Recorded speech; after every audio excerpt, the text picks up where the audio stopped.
Sarah Hodges, and this is Executives Uncut, the live podcast. I always forget to say live because I want people to know it's live because I will screw up many of my introductions, kind of like I almost just did. And this is a podcast where we provide solutions for the corporate cycle of hell. Now, today we're talking about job transitions, and I am here with Bob, HR professional, executive coach, and podcast host of People in Transition. Bob, welcome. Good morning, Sarah. How are you today?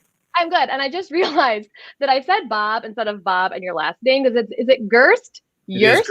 Yeah. Gerst. Yeah. I wanted to make sure I didn't totally mess it up on the No first worries. time that I said it. Usually I ask that beforehand, but I forgot.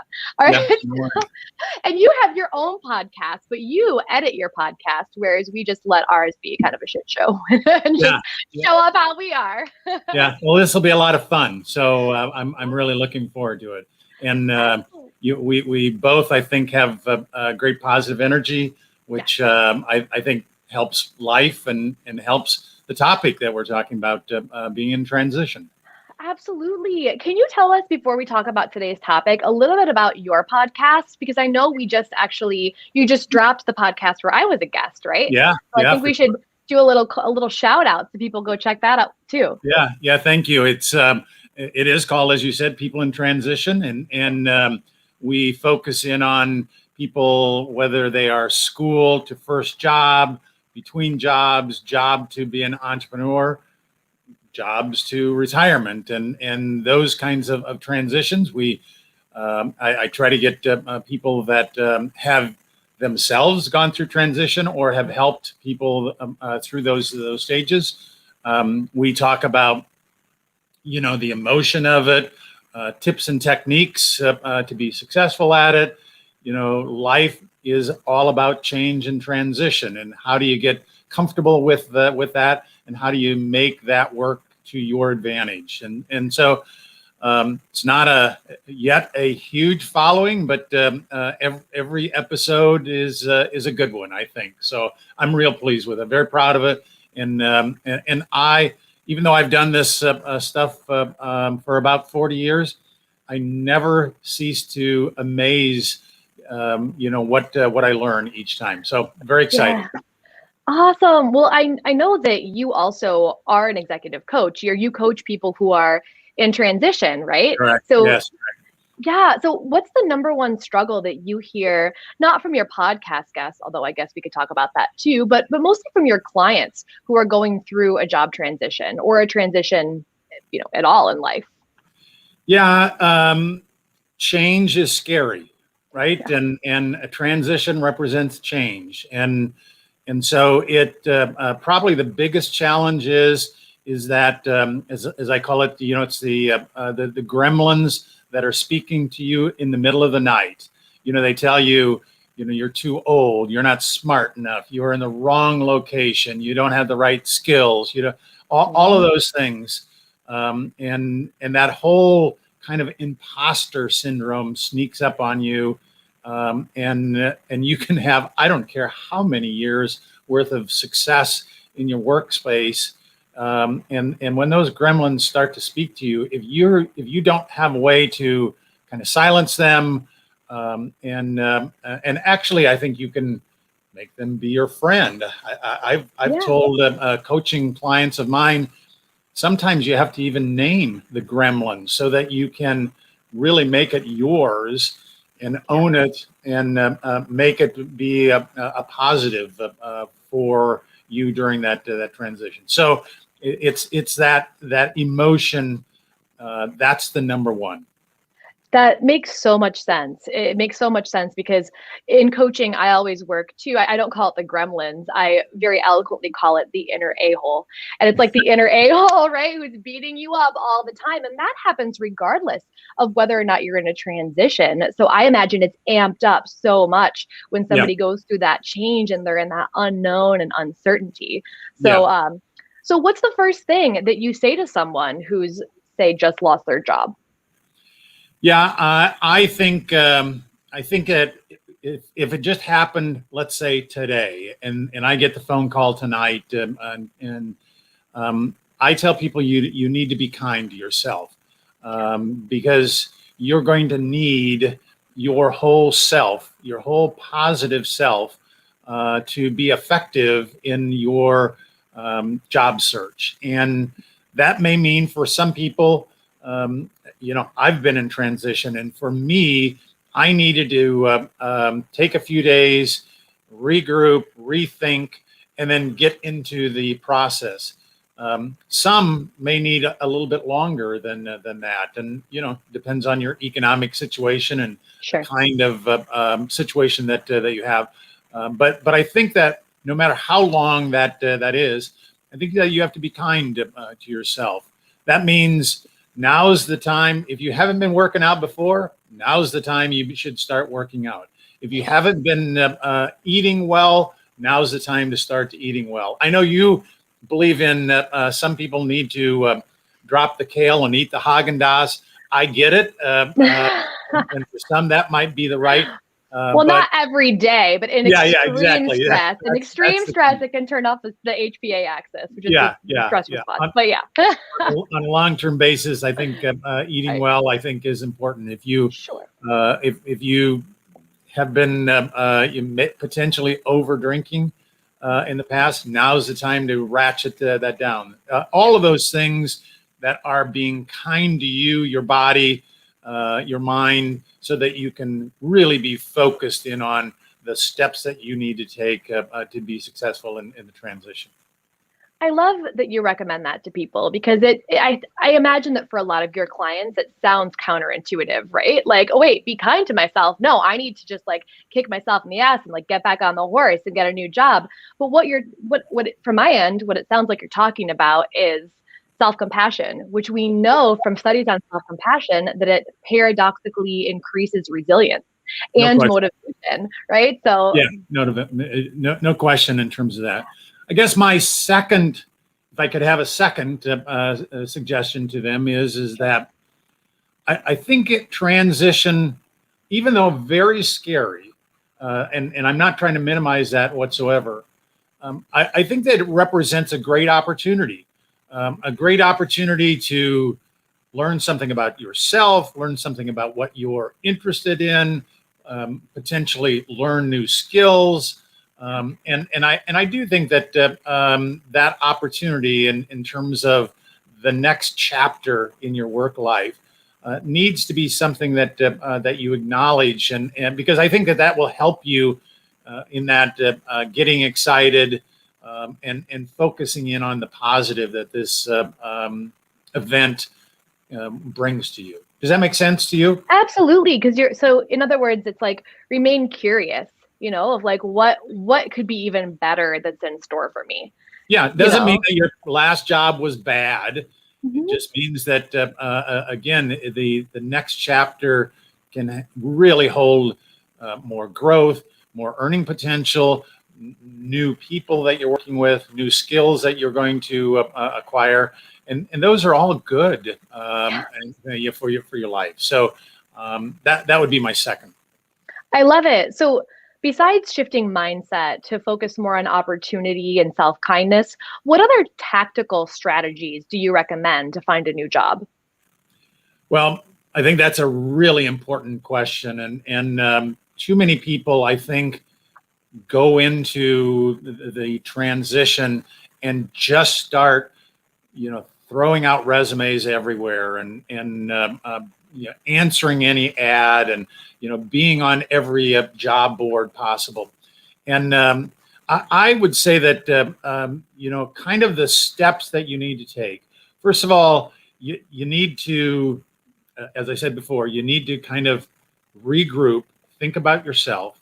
Then the next step is that I think that you should create a space, a new office space. And it doesn't have to be elaborate. It can be a card table in the corner of the bedroom. But people that I have worked with, if they have a space, someplace that they are going to go to for launching this next job, and finding a job is your next job for right now, having a place where you can do that at is really important.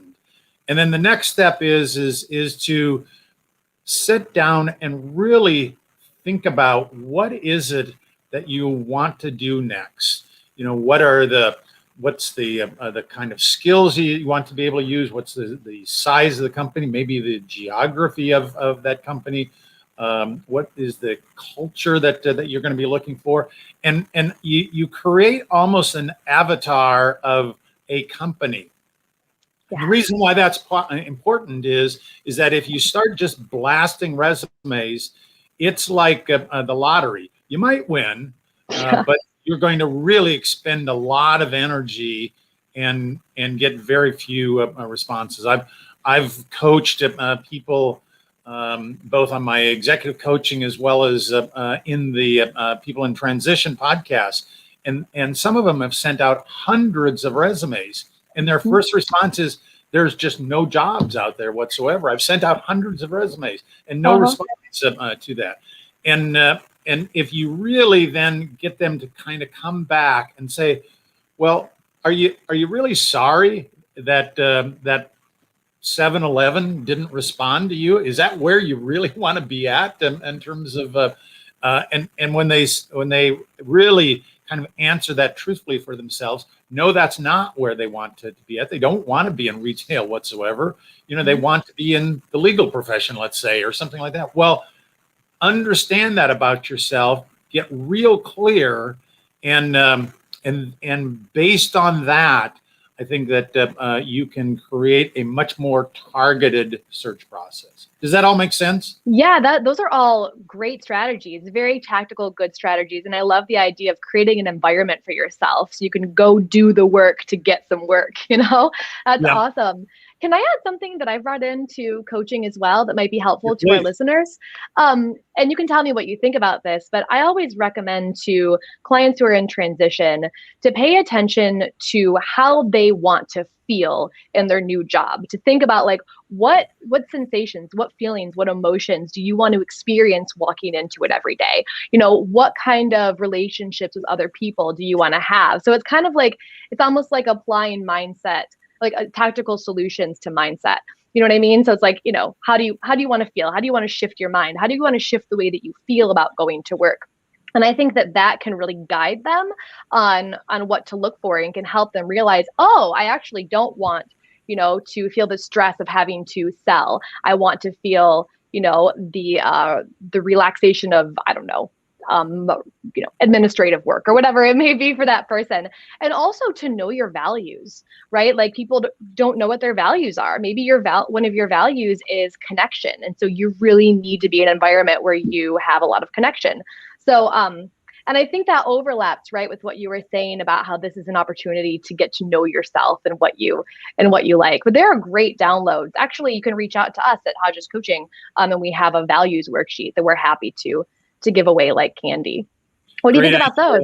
Great idea. And I have to say, many times I get comments back from clients of mine that what they're looking for is the highest paying job.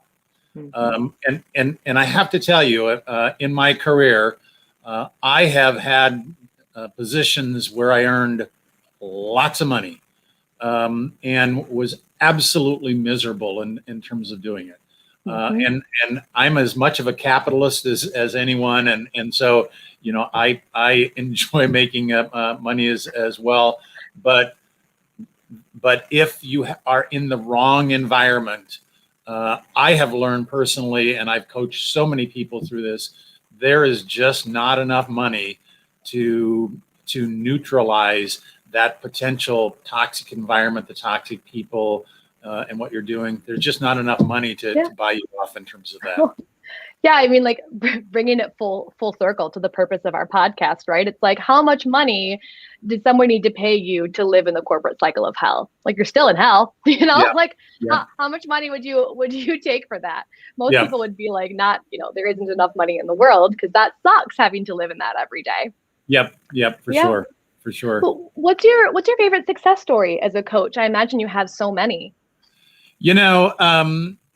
I had a fellow. He was really brilliant. I mean, he had a master's degree in aerospace physics, and several degrees in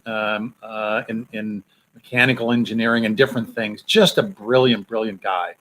But I remember as we got to know each other, I said, we'll pretend his name is Bob. Bob, I said,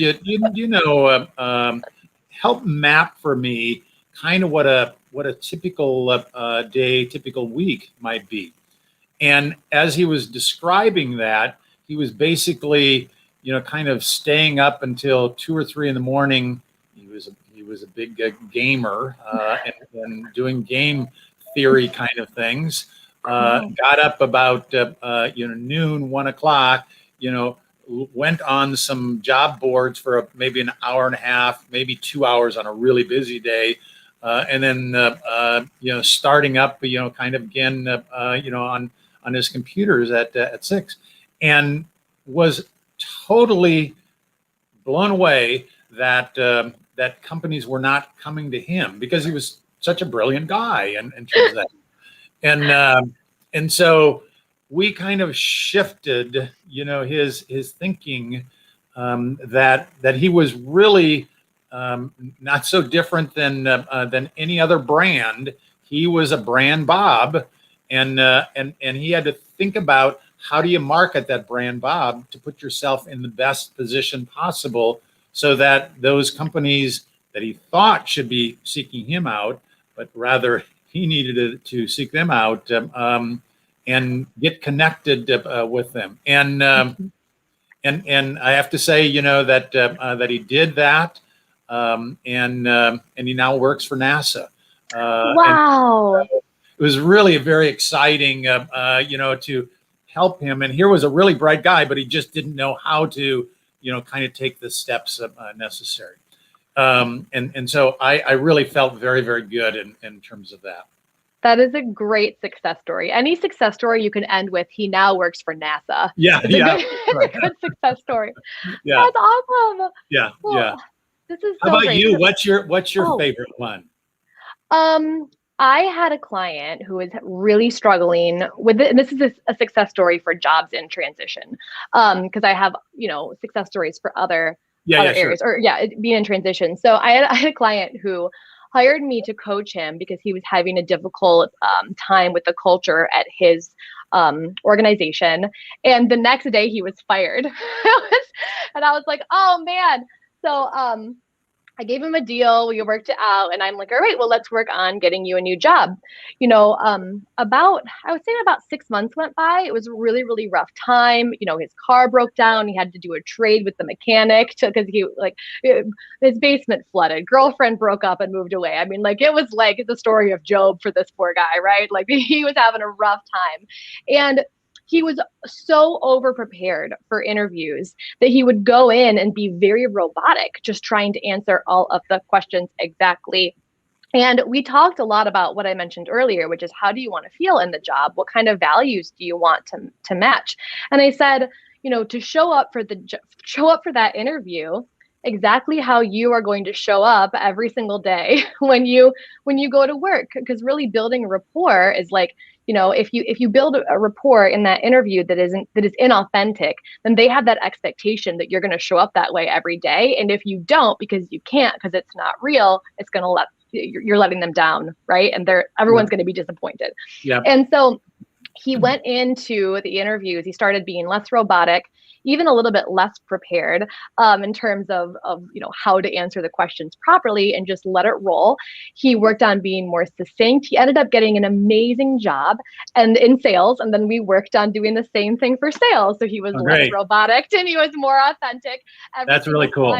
Yeah. And he ended up getting a humongous bonus. And he started his new job right before coronavirus hit. Oh, wow. And so he was doing sales during coronavirus. So it was really cool just to see him apply all of the stuff that we worked on, not just to help him be more authentic in the interview, but also on sales calls, and ended up ultimately helping him be successful. Yeah. So thanks for asking. That's a very cool story. And I've seen that side of it. I've seen the other side where the candidate will come across almost desperate in the interview.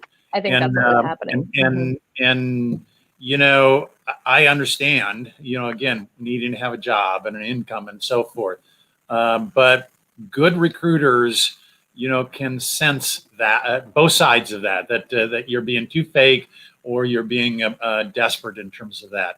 And Absolutely. you're 100% correct. You need to be you, because if you get on board and you haven't done that, it is going to be near impossible to keep that facade up for any period of time. And you're going to just want to be at a place where you can be you. That's you spend enough time at it. Exactly. You should do that, I think. So yeah, it's really just dating. it is with a different purpose. Yeah. Right. So, okay, if you were to delineate all of your expertise into 3 concise, quick tips, which is that's a big request, right? What would they be? Yeah, I would say that the first one, we've already talked about. Be clear about what you want. Be clear in terms of the kind of company, the kind of industry. So be clear on that, so you can be targeted in terms of your search. Second is then transition requires you to do some research. Research about companies, research about people in them, research about cultures, because it's through that research that you'll be able to find those places that, in that first step, being clear about what you want, where there's a marriage between them. And where you're going to want to spend your time is when you uncover those companies that meet that need and expectation of yours. So be clear about what you want. Make certain you're doing research. And the third one is that, again, change is a part of today's world, and you have to be comfortable in terms of that change. There is no such thing as a guaranteed position for a person, and you have to understand that change is going to take place. Maybe not today, maybe not tomorrow, but at some point in time, that change is going to take place. And you need to be comfortable with that, and allow yourself the compassion and grace to understand that you're taking a journey, an important journey, but nevertheless a journey. These are all such great tips. I love it. And that circles right into if our coaching challenge, which is, if you're in a job transition, also ask yourself, what is the internal growth opportunity available to me, right? We talked about that earlier. Like, look at this as an opportunity to become more kind to yourself when times are difficult, to learn your values, to find a culture where you feel really at home and can show up as your authentic self every day. So, between Bob's 3 quick tips and this coaching challenge, hopefully you feel really set up to take on this new job transition with grace. What do you think, Bob? All good. Covered everything? And if, I always tell people, this is an exciting time. Again, remember, this is the next career chapter, and both through resources like this, Sarah, my podcast, People in Transition, and others, you can get through this efficiently, effectively, and actually have fun doing it. Yes, these were all such amazing tips. Thank you for, not just helping people build the perfect resume, but also develop, that resilient mindset. That's really awesome that you go that extra mile. Where can our viewers find out more about you? So I am on LinkedIn, and that's probably the spot where I have the biggest platform at. So if I can be of any assistance, feel free to message me there, and I'll help out any way that I can. Awesome. Well, thank you so much for joining us. And thank you to everyone else for tuning into this episode of Executives Uncut. If you enjoyed our content, make sure to subscribe, share with someone who could benefit from this talk. I know there are a lot of people out there who are going through job transitions right now. And you can find us on all major podcast directories or subscribe to our YouTube channel to watch live. I'm Sarah Hodges. Thank you so much, Bob, and I'll see you in a couple weeks. Thanks, Sarah. Bye-bye. Bye, everyone. Thank you. Bye.